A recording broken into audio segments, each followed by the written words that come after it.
इसमें 2 लाइन लगती है।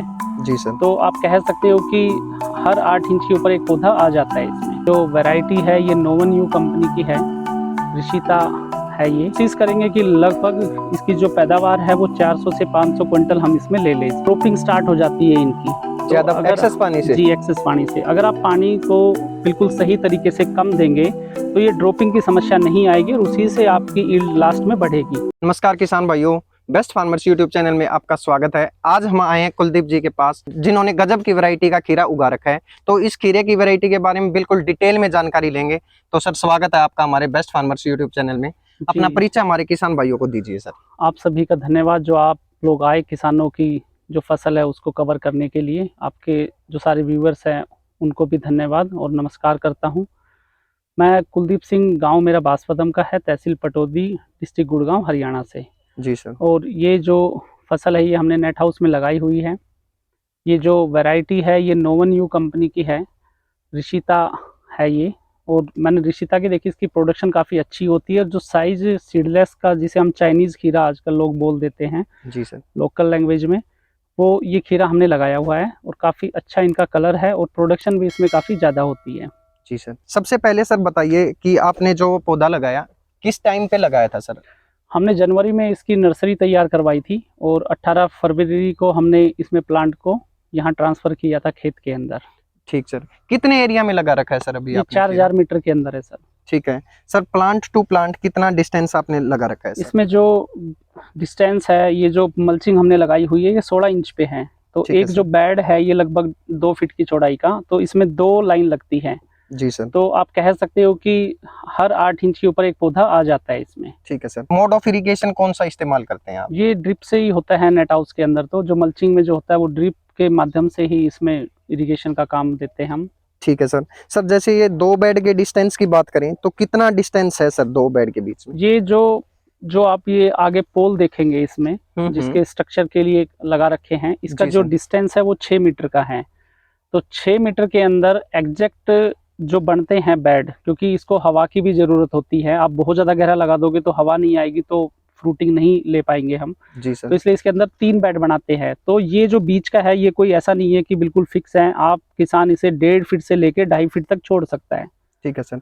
सर, अगर बात करें सर मल्चिंग की, तो एक बार मल्चिंग के क्या बेनिफिट हैं इस खेती में, वो हमारे किसान भाइयों को बताइए। मल्चिंग का ये होता है कि जब हम इसमें, ये एक पॉलीथीन टाइप ही होती है। ठीक है सर। जब इसको हम बिछाते हैं किसी भी खेती में, तो उसका क्या है, उसकी जड़ें उसके नीचे डेवलप होती हैं।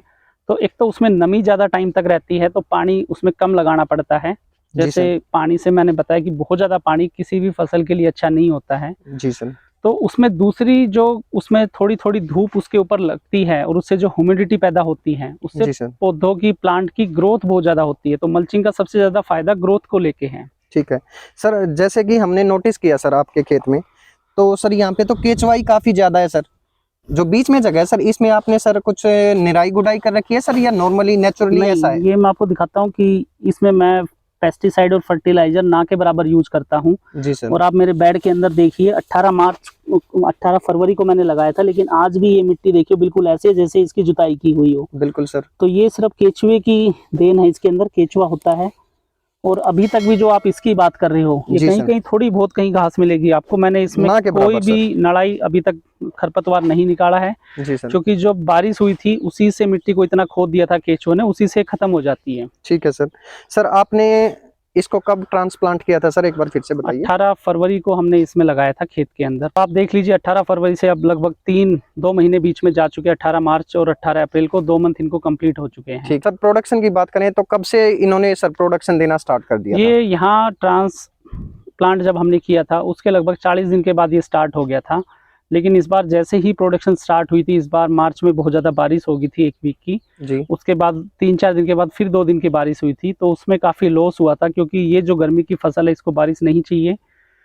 अभी तक प्रोडक्शन जैसे इसकी होनी चाहिए थी उससे कम हुई है। इनकी ग्रोथ ज़्यादा ले गए हैं, क्योंकि प्रोडक्शन कम थी और बारिश होती है। बारिश जब ज़्यादा होती है तो नाइट्रोजन की मात्रा बढ़ जाती है प्लांटों के अंदर जी। तो ग्रोथ ज़्यादा ले गए थे। लेकिन अभी तक ये लगभग 80 क्विंटल के आसपास निकला है जी सर। लेकिन अब इसकी जो प्रोडक्शन है खेत की टोटल, वो लगभग तीसरे दिन पे 12 क्विंटल के आसपास पहुंच चुकी है। ठीक है सर। और इसको जो एक आइडिया है हमारा, इसको लगभग हम जून तक चलाएंगे और कोशिश करेंगे कि लगभग इसकी जो पैदावार है वो 400 से 500 क्विंटल हम इसमें ले लें इस बार। ठीक है सर। सर डेली हार्वेस्ट करते हैं या सर एक हाँ, अल्टरनेट डे पे करते हैं? अभी थोड़ी सी प्रोडक्शन ज़्यादा बढ़ गई है जैसे मैंने बताया, तो हमने इसको अब 2 डेज पे रख दिया। हम डेली हाफ की और डेली हाफ की इसकी हार्वेस्टिंग कर रहे हैं, जिसमें 5 क्विंटल 6 क्विंटल डेली अब इसमें से माल निकल रहे हैं। ठीक है सर, काफी अच्छी ग्रोथ आई है सर, तो ग्रोथ के लिए क्या डालते हैं सर आप इसमें? ग्रोथ के लिए इसमें बहुत ज़्यादा चीज़ें मैंने नहीं दी है। मेरा लगभग 70% जी काम सर। ये केचुए करते हैं। और ठीक मैं है सर। कहता हूँ देखो, केचुए जो काम करते हैं वो मुझे सिर्फ ये कहते हैं कि हमें आप मारो मत, हम आपके लिए फ्री में काम करेंगे, जी सर। आपसे इसके बदले कोई पैसा नहीं लेंगे। और बिल्कुल जो फसल इस बार जो बारिश हुई थी, बहुत ज़्यादा किसानों को नुकसान है। जो मेरी फसल है वो फिर भी बहुत अच्छी है। वो जो अच्छी है उसका रीज़न सिर्फ वो केचुए हैं जो इसके अंदर हैं, खेत के अंदर। तो अगर हम केचुओं को बचा के रखेंगे तो हमारी फसल को वो प्रोटेक्ट करेंगे इसमें। ठीक है सर।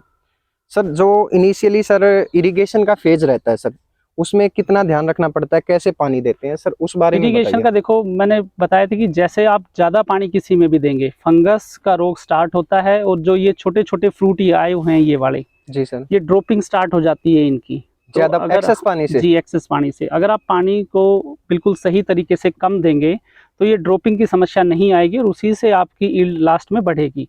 जी तो सर। मैं इसमें जो पानी अभी दे रहा हूँ वो 20 से 25 मिनट डेली सिर्फ चलाता हूँ 1 एकड़ के अंदर ड्रिप के माध्यम से। अब आप देख लीजिए 20-25 मिनट के अंदर कितना पानी एक ट्यूबवेल निकालता होगा, सिर्फ इतना ही पानी इसके अंदर जाता है। ठीक है सर, अगर बात करें इन्वेस्टमेंट की, तो इनिशियली सर आपका कितना पैसा इसमें लगा था सर? जो देखो ये बीज है नोवन्यू कंपनी का रिशिता, इसका जो रेट है वो 1,40,000 रुपये किलो के आसपास का है। ठीक है सर। 200 ग्राम बीज इसके अंदर ये लगता है हम्म। ना। इसमें लेबर का काम काफ़ी होता है क्योंकि नेट हाउस में ये जो जाड़ देख रहे हैं आप, इसको भी बंधवाना पड़ता है, मल्चिंग लगानी पड़ती है, जी फिर सर। एक एक पौधा इसके अंदर लगेगा। तो जो लगाने का खर्चा है इस फसल का वो लगभग 80,000 रुपये का है। जी सर। तो 80,000 का खर्चा इसको लगाने में आया है। ठीक है सर, अगर बात करें मुनाफा की, तो जी। कितना मुनाफा आपने ले लिया है और कितना एक्सपेक्टेशन है सर हो जाएगा? देखो अभी रेट भी इस बार अभी तक बहुत ज़्यादा नहीं हुआ है। हर साल क्या होता है कि एडवांस में रेट हाई होता है। 22 मार्च से पहले 22 से 24 रुपए किलो खीरा जा रहा था। उसमें सिर्फ 1-2 बार हमने हार्वेस्टिंग की थी।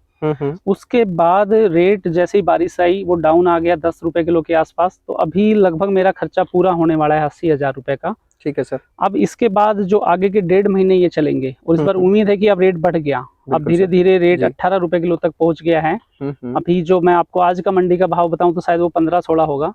तो ये मतलब 1-2 दिन में ऊपर नीचे ज्यादा फसल किसी मंडी में चली जाती है तो ऊपर नीचे हो जाता है। ऐसा प्राकृतिक आपदा नहीं आए जी सर। तो नेट हाउस के अंदर जो पैदावार है वो 12 लाख रुपए तक भी पहुंच सकती है आपकी। जी सर। एक फसल, एक 3 महीने के एक सीजन की। ठीक है, 3 महीने की फसल है सर ये? जी सर जो नेट हाउस आपने लगा रखा है, किसान भाई नेट हाउस क्यों लगाए, इस बारे में बताइए सर। नेट हाउस देखो आपको भी बताऊं मैं, जैसे आपने ये एरिया देखा, इसमें ये एक बेड बना हुआ है, इसके बीच में 2 फीट का गैप है, फिर एक बेड है। जी सर। अगर आप इस दोनों बेड की वहां से यहाँ तक का डिस्टेंस नापते हैं तो ये आपका लगभग 6 फीट बैठेगा ये टोटल वहां तक। बिल्कुल सर। लेकिन 6 फीट के अंदर आप देखिए जो इसकी हाइट है वो लगभग 9 फीट है। तो 9 फीट इधर, 9 फीट इधर। तो जो प्रोडक्शन निकल रही है वो 6 फीट की जगह 18 फीट हो गई है। तो आजकल जैसे किसानों के पास जमीन बहुत कम बची है, बिल्कुल सर, तो वो 1 एकड़ के अंदर 3 एकड़ की पैदावार लेते हैं। अब उनको जो ड्रिप इरिगेशन से जो पानी है वो 1 एकड़ का देना है, जो फर्टिलाइजर देना है वो 1 एकड़ का देना है, बीज जो लगेगा वो भी 1 एकड़ का लगेगा, लेकिन उसकी पैदावार 3 गुना बढ़ गई है उसमें। तो जो उसके खर्चे हैं वो 1 एकड़ के, जो इनकम है वो 3 एकड़ की।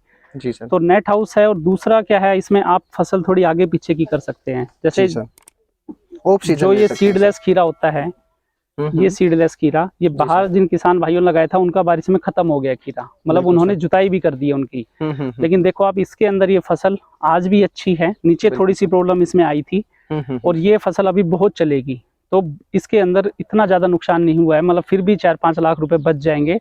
लेकिन बाहर की फसल खराब होगी, इसलिए नेट हाउस की खेती बहुत अच्छी है। ठीक है सर। सर इस खेती में क्या क्या चैलेंज आते हैं सर, वो किसान भाइयों को बताइए। देखो ये एक टेक्निकल है, हम इसमें खुला पानी नहीं छोड़ सकते, इसमें टेम्परेचर को भी हमने मेंटेन करना पड़ता है। इसकी लाइन है फोगर की, ये देखो ऊपर जा रही होगी ये लाइन है। जी सर। ये देखो ये जो फोगर लगे हुए हैं, ये अभी जैसे टेम्परेचर बढ़ेगा इसका 45 डिग्री के आसपास जाएगा, ये इसके अंदर फोगर लगे हुए हैं। जी सर। तो जैसे टेम्परेचर 45 डिग्री जाएगा और इसके अंदर हवा का प्रवाह थोड़ा कम होता है, तो हम इनको चला देते हैं 10 से 1 मिनट के लिए, तो टेम्परेचर एकदम से 7 से 8 डिग्री कम हो जाता है। बिल्कुल सर। और दूसरा नेट हाउस की जो फसल है उसमें आपने देखे होंगे इसके अंदर बाहर के कीट पतंगे नहीं आते हैं, जो ये जो खीरे लगते हैं बिल्कुल साफ सुथरे हैं, ऊपर चढ़े हुए हैं, तो चारों तरफ से ग्रीन होते हैं। अगर यही जमीन पे होता तो एक तरफ से ये येलो होता। जी सर। तो ये काफी फायदे हैं नेट हाउस के। जी सर। और चैलेंजेस क्या क्या रहते हैं सर, एक बार उस बारे में बताइए। चैलेंजेस ये है कि जब आप ये खेती स्टार्ट करते हैं इसके अंदर, तो आपको टेम्परेचर का ध्यान रखना पड़ता है। जी सर। आपको जो फसल लगानी है वो टाइम का बहुत ज़्यादा आपको ध्यान रखना पड़ता है। दूसरा क्या है, इसमें एक्सपेंसेस थोड़े से ज़्यादा बढ़ जाते हैं कि आपको मल्चिंग लगानी है। बिल्कुल सर। और जब देखो जैसे ये नेट है इसके ऊपर, अब ये नेट के ऊपर सारी बेलें चढ़ी हुई है। जी सर। है ना, हमने इनको पिन से ऊपर कनेक्टेड किया हुआ है। अगर बहुत तेज हवा आ जाए, आंधी बहुत तेज आ जाए, तो ये कुछ बेलें ना गिर जाती है और गिरने के बाद ना सीधा वो 50% लॉस हो जाता है किसान का। जी सर। दूसरा ये नेट भी देखा है आपने, आंधी में कई बार ये भी टूट जाते हैं, जो तारे पे जिन पे ये फसल लगी हुई है वो भी इसमें टूटते हैं। और दूसरा ऐसी लेबर हमें थोड़ी सी कम मिलती है जो इसके अंदर काम कर सके, क्योंकि अभी आज 21 अप्रैल का है और इसके अंदर जो टेम्परेचर है अभी थोड़ा सा कम है। दोपहर में 2 बजे के आसपास इसमें एक ह्यूमिडिटी सी बन के भभकी बन जाएगी। जी सर। उसके अंदर काम करना थोड़ा सा मुश्किल है, तो इसलिए इसमें अर्ली मॉर्निंग या लेट इवनिंग काम करना हमें पड़ता है। जी सर। तो लेबर जो कोई काम करने आएगी वो फुल डे इसमें काम नहीं कर पाएगी इसके अंदर, तो ये थोड़े से चैलेंजेस है इसके। जी सर। सर एक काफ़ी अच्छी फार्मिंग आप करते हैं सर, और हमारे किसान भाइयों को आप क्या कहना चाहेंगे सर, वो बताइए सर। देखो, मैं हमेशा कहता हूँ जो खेती है वो भारत देश की ना रीढ़ की हड्डी है। बिल्कुल सर। और खेती को कभी भी ये नहीं समझना चाहिए कि हमारे पास कोई और काम नहीं है तो हम खेती करें। जी सर। मेरी जो एजुकेशन है, जो क्वालिफिकेशन है, मैंने +2 की, उसके बाद मैंने होटल मैनेजमेंट किया, फिर मैंने MBA की, और मैं पिछले 13 साल से RTI एक्टिविस्ट का काम कर रहा हूँ। खेत में मैं, मम्मी और पापा, हम इसकी हार्वेस्टिंग कर रहे हैं। डेली हम 3-4 घंटे काम भी करते हैं। उसके 2 फायदे हैं। एक तो आपकी जो फिजिकल हेल्थ है, जो शहरों में हम रहते हैं और हम जाते हैं एक्सरसाइज करने के लिए, हम वहाँ पैसा देते हैं और फिर अपने शरीर को ठीक रखते हैं। बिल्कुल सर। यहाँ हम अपने खेतों में काम करते हैं, उससे इनकम आती है और हमारी हेल्थ उससे भी ठीक होती है। जी सर। दूसरा मेरा मानना है कि इसको आप घाटे का सौदा ना समझो खेती को, और मेरा एक सपना है कि कोई भी किसान मर्सिडीज गाड़ियों के अंदर खेतों के अंदर आए और वो आके यहाँ काम करे। अब काफ़ी इन्फॉर्मेशन आपने हमारे किसान भाइयों को दी सर, बहुत बहुत धन्यवाद सर, आपने जो जानकारी हमारे किसान भाइयों को साझा की। सभी का धन्यवाद। और मैं किसानों को एक यही मैसेज देना चाहूँगा, आप लोग एफर्ट कीजिए, नई नई टेक्निक जो आ रही है, गवर्नमेंट भी इसमें हेल्प कर रही है हमारा, उन टेक्निक को अपनाइए और अपने खेतों में ज़्यादा से ज़्यादा समय देने की कोशिश कीजिए। और कोशिश कीजिए जो अपना सामान है उसकी आप अच्छी क्वालिटी करें तैयार, और लोगों को उसकी मार्केटिंग करें, और धीरे धीरे आप फर्टिलाइज़र को कम करके थोड़ा सा ऑर्गेनिक की तरफ जाइए। ऑर्गेनिक का मतलब सिर्फ यही नहीं है कि आपकी फसल अच्छी होगी, उससे आपकी ज़मीन भी अच्छी होगी। जैसे मैंने आपको इसी फसल में बताया, ज़मीन अच्छी होगी तो आपके खर्चे कम होंगे, आपकी प्रोडक्शन ज़्यादा बढ़ेगी, आपकी इनकम बढ़ जाएगी। तो आप सभी का धन्यवाद। वीडियो को लाइक करें, शेयर करें, कमेंट करें और चैनल को सब्सक्राइब करना ना भूलें। जय हिंद, जय भारत।